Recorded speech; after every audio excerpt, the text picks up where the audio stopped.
Assalamualaikum warahmatullahi wabarakatuh. Hello, welcome back to this channel. Today we're bringing something exciting and useful for all of you, which is a lesson on recontext. Come on, don't miss out on the fun. Watch the video until the end. What is recontext? The definition of recontext. A recontext tells a story about things that happened in the past. Its purpose is to share experience and entertain reader with past events. The text recount what has already occurred. Jadi, teks recount menceritakan sebuah cerita tentang hal-hal yang terjadi di masa lalu. Tujuannya adalah untuk berbagi pengalaman dan menghibur pembaca dengan peristiwa-peristiwa masa lalu. Teks tersebut menceritakan apa yang sudah terjadi. Next is characteristic of recontext. When writing a recontext, make sure the following characteristics are present in your writing. First, use past tense sentence. Past tense is a type of sentence that is used to narrate events that happened in the past which have been complete or ended in the past as well. Example, I spent my summer in Yogyakarta and I was very happy. Second, uses action verb. Action verb is a verb that shows that action was done by the subject. Example, spent, went, brought, took. Third, using adverb and adverbial phrases to express time, place, and manner. Example, last month, in Malang, lately, etc. Fourth, use conjunction and time connective to sequence event or occurrence. Conjunction are a types of English word that has a specific function. One of them is the word or phrases that indicate time and help our listener understand exactly when things happen, are happening, or will happen in our. Example, and, or, after, that, etc. Okay, the next is about generic structure of recontext. Structure dari recontext itu ada 3 ya. Yang pertama, orientation, lalu events, and the last is reorientation. Yang pertama dulu kita bahas itu orientation, provides background information about who, where, and when the event or activity took place. Jadi di orientasi ini memberikan informasi latar belakang tentang siapa, di mana, dan kapan peristiwa atau aktivitas itu terjadi. Yang kedua ada events. Narrate a series of events in chronological order. Jadi menceritakan serangkaian peristiwa dalam urutan kronologis. Kronologis itu apa sih? Kronologis itu adalah urutan peristiwa berdasarkan waktu terjadinya. Yang terakhir ada reorientation. Conclude the story and may include the reader's opinion or reflection on the experience. Jadi di dalam reorientation ini nanti cerita diakhiri dan mungkin juga dapat mencangkup pendapat ya atau refleksi penulis tentang pengalaman tersebut. Oke, itu tadi tentang generic structure of recontext. Jadi ada 3 ya, orientation, events, dan juga reorientation. Next ya, kita lanjut itu types of recontext. Jadi recontext itu punya beberapa jenis. Ada 3 jenisnya. Yang pertama, personal recontext. Shares reader personal experience ya. Share the reader's personal experience itu berarti penulis itu membagikan pengalaman pribadinya ya. It's the most common type of recontext. Ini adalah jenis teks recount yang paling umum. Yang kedua ada factual recontext. Present real-life event factual such as scientific experiments, forensic report, or police report. It doesn't focus solely on personal events, but can also include experience of others. Oke, jenis teks recount yang ini itu menyajikan peristiwa kehidupan nyata, faktual ya, seperti eksperimen ilmiah, laporan forensik atau laporan polisi. Nah, ini tuh tidak hanya fokus pada peristiwa pribadi, tapi juga dapat mencangkup pengalaman dari orang lain. Jadi factual recount ini bisa juga berisi laporan peristiwa yang benar-benar terjadi. Contoh lainnya itu seperti laporan tentang sebuah kecelakaan. Nah, itu kan benar-benar terjadi. Jadi bisa dijadikan text recount factual. Yang terakhir adalah imaginative recount text. Contain stories of imaginative experience, whether fantasies, dreams, or other creative narrative. Jadi di jenis yang ketiga ini mengandung cerita tentang pengalaman imajinatif seperti fantasi atau bisa juga mimpi atau narasi kreatif yang lain. Contohnya cerita hayalan yang didapat dari sebuah mimpi yang dialami. Nah, itu bisa dijadikan imaginative recount text. Oke, setelah kita pelajari tentang recount text, dimulai dari pengertiannya, karakteristiknya, structure, dan jenisnya, sekarang kita masuk ke contoh, supaya bisa lebih paham lagi. Contoh yang pertama itu personal recount text. Personal recount text seperti yang sudah dibahas tadi, itu mengenai pengalaman pribadi penulis. Oke, kita cek ya. Oke, ini benar. Di dalam teks recount ini menceritakan tentang pengalaman penulis mengikuti maraton. Oke, di sini terdapat 3 structure. Ada orientation di paragraf pertama, paragraf kedua itu events, dan paragraf ketiga itu reorientation. Sekarang kita masuk ke analisis dari karakteristiknya ya.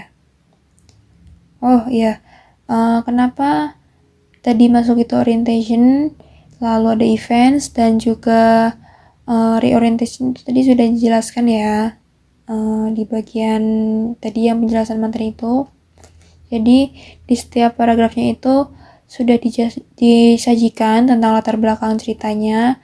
Lalu paragraf kedua itu nanti akan menyajikan tentang rangkaian kejadiannya, peristiwanya secara kronologis, dan yang terakhir itu berisi kesimpulan atau refleksi. Oke, kita masuk lagi tadi karakteristik ya.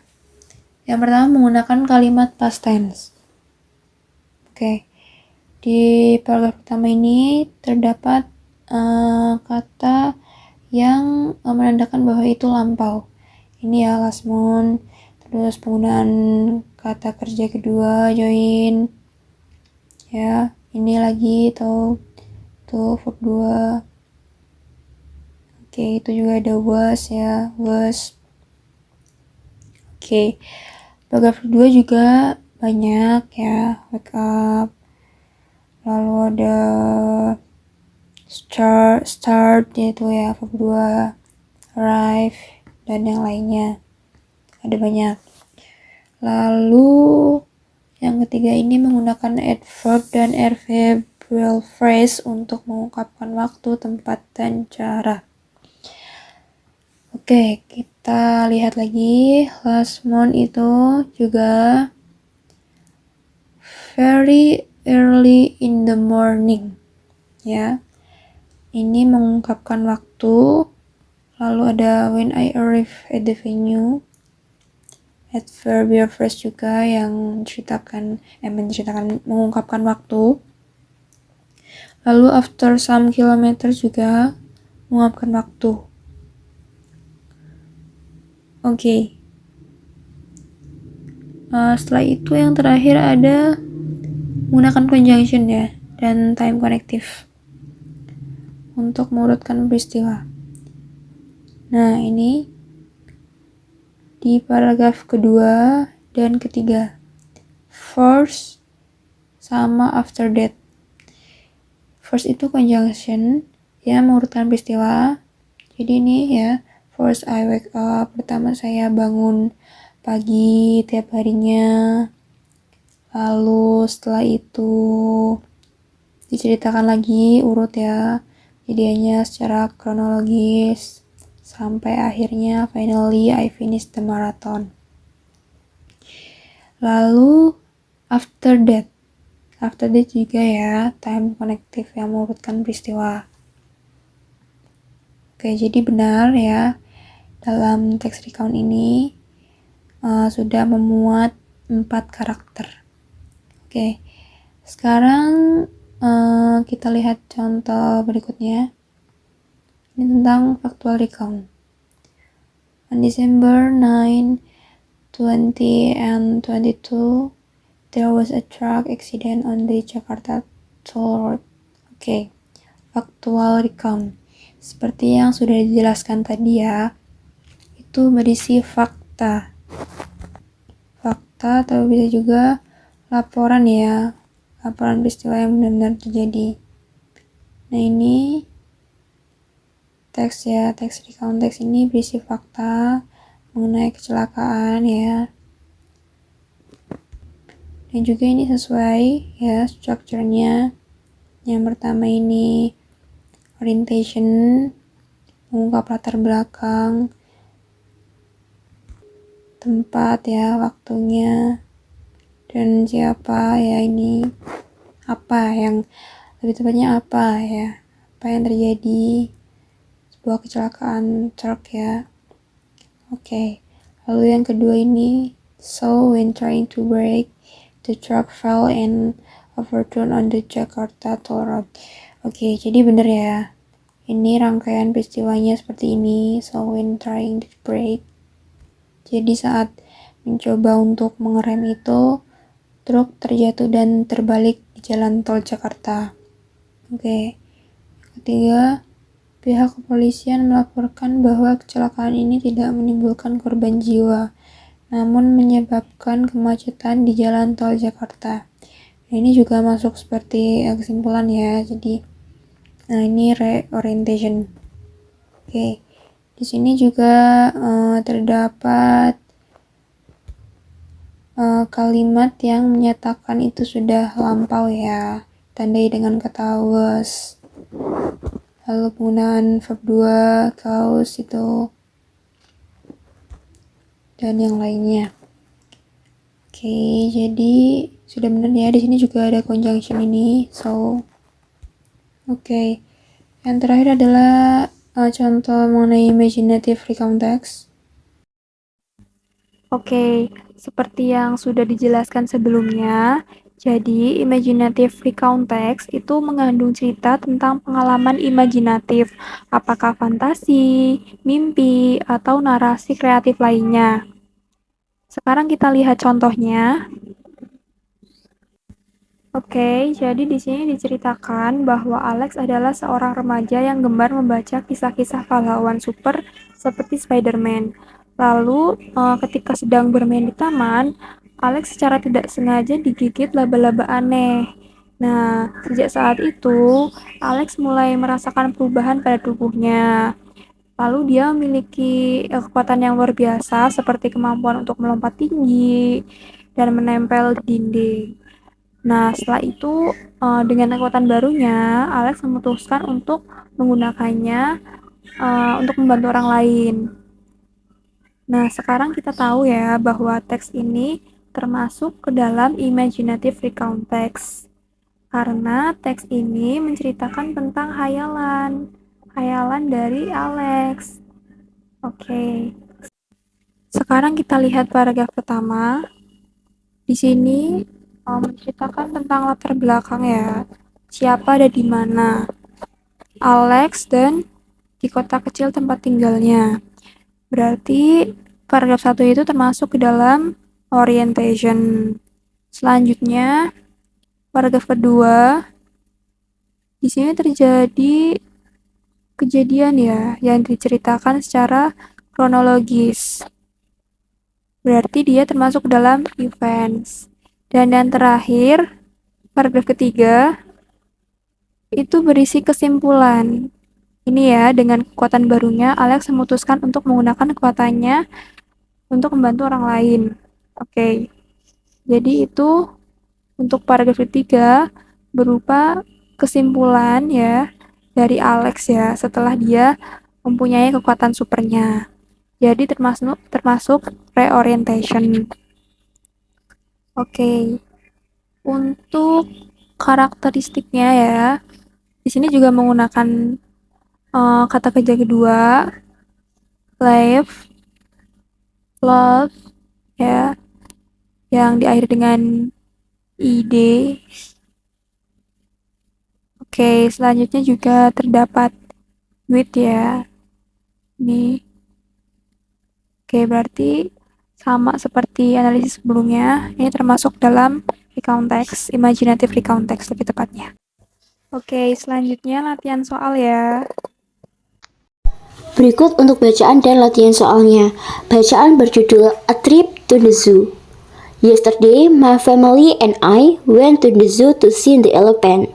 When we get to the zoo, we went to the shop to buy some food to give to the animals. After getting the food, we went to the nocturnal house where we saw birds and reptiles which only came out at night. Before having lunch, we went for a ride on the elephant. It was a thrill to ride it. Dad fell off when he let go of the rope, but he was okay. During lunch, we fed some birds in the park. In the afternoon, we saw the animals being fed. When we returned home, we were very tired but happy. It was because we had so many fun activities at many places at the zoo. Selanjutnya terdapat 3 soal mengenai bacaan tersebut. Number 1. What happened to the writer's dad when he wrote an elephant? A. He felt a thrill. B. He felt fun. C. He fell off. D. He failed. In paragraph 3, there is a sentence, he fell off when he let go of the rope. The sentence explains about what happened when writer's dad ride the elephant. So, the answer is C. He fell off. Number 2. Why did the writer and his family feel very tired after having a trip to the zoo? A. They had to visit many places in the zoo. B. They took a long time to reach the zoo area. C. They had to feed a lot of animals in the zoo. D. They had no time to take a rest in the zoo. In the last paragraph, there is sentence, it was because we had so many fun activities at many places at the zoo. And the sentence is explain why the writer's very tired. So, the answer is A. They had to visit many places in the zoo. Number 3. Blah blah blah. Our family felt tired after visiting the zoo, but we were still happy. A. Since. B. Because. C. Although. D.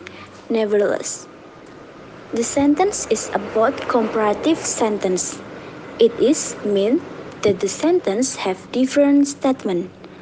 It is can be seen from the word but.